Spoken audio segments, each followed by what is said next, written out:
जैसे रोए गैया खूंटा कसाई माई रे उहे हाल भइल बा। जैसे रोए गैया खूंटा कसाई माई रे उहे हाल भइल बा। माई रे उहे हाल भइल बा।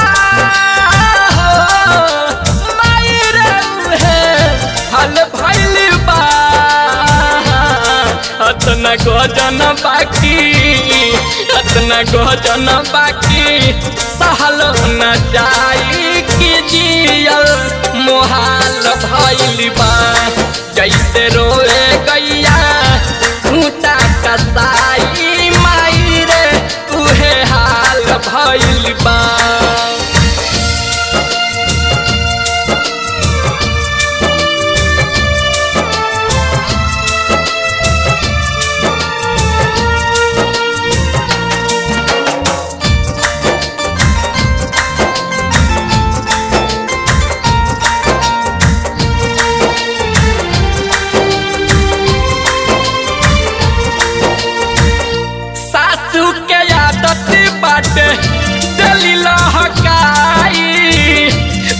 नीरदैया बड़ी मरला रे माई।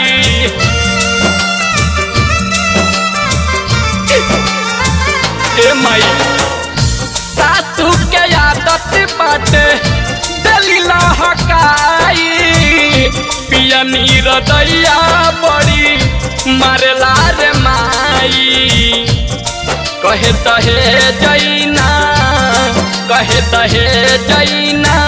नैहर से मंगाई कि रहल इहवा काल भइल बा। इतना गहजन बाकी सहल न जाई कि जियल मोहाल भइल बा।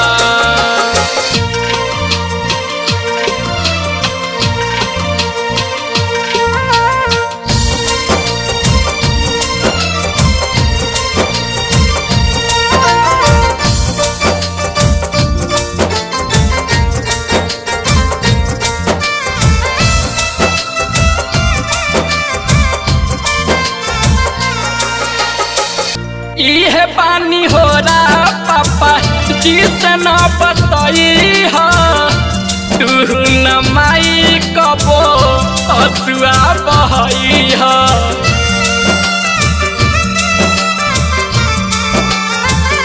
ए माई इहे पानी हो रहा पापा जिसे न बताई हो।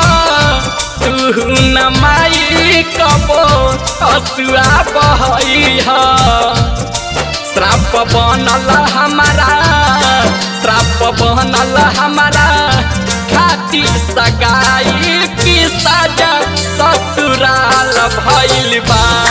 अतना गहजन बाकी सहल न जाई कि जियल मोहाल भइल बा।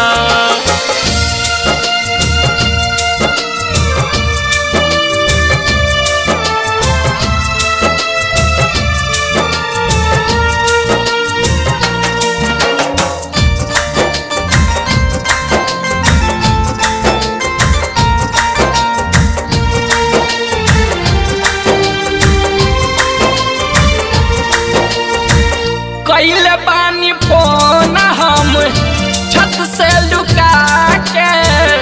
जन जाई ससुई मारी घर में ढुका के।